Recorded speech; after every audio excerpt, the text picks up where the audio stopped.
Hi, my name's Justin. I'm part of the Mercedes-AMG PETRONAS Formula One team. And in this series, we're going to take a look back at our heritage collection of Formula One cars. And we're going to tell you some of the untold stories of some of the highs and some of the lows.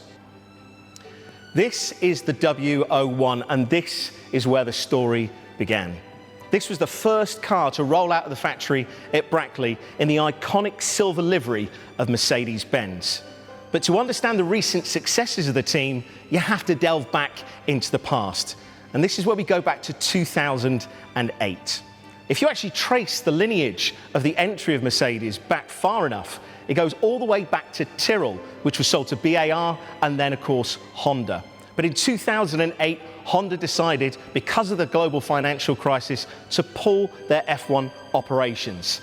And this is where one of the greatest stories of F1 history began. Ross Brawn bought the team, and what was to follow was an iconic story in F1 history, probably a story that we'll never see again. And in 2009, not only did they go on to win the World Constructors' Championship, but also took the World Drivers' Championship with Jenson Button.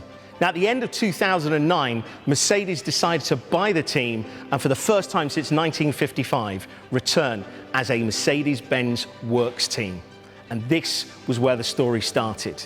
Underneath the car, it was fundamentally still a Brawn, sharing a lot of the same designs and even some of the same parts. In fact, the car that they took to the launch in Stuttgart in January of 2010 was a Brawn chassis, which was one of only 3 to have ever been produced, but finished in the silver livery. One of the main differences with this car was the unique design of the blade roll hoop. This is completely different from all of the other teams, and it was designed to aid airflow into the engine and over the rear of the car.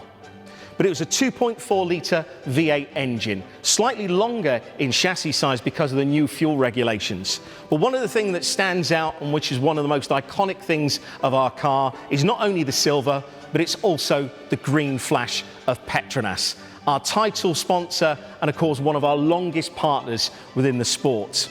Ironically, this particular car wasn't that successful, but it was at PETRONAS's home Grand Prix in Malaysia that we had our first success. And that was where Nico Rosberg took 3rd place and our first podium. This was followed up by the team by another P3 podium position in China and also Silverstone. But in preparation for this series, I've had the chance to speak to some of the designers, some of the mechanics, and some of the engineers. And one thing that ran through all of their comments was the 2 drivers. They had the team, they had the car, and now we needed those final missing pieces. We needed the young talent of Nico Rosberg, a German driver with a German team.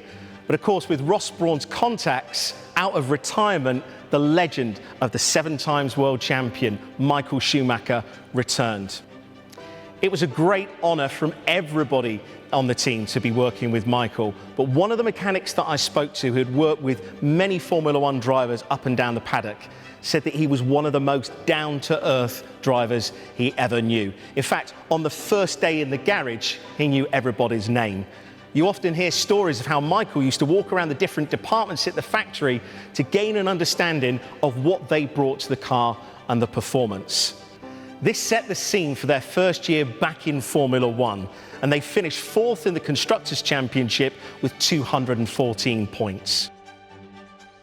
Next time, we're going to take a look at the 2011 W02, and we'll hear how some of the engineers weren't that complimentary about the car, and also take a deep dive into the system of KERS.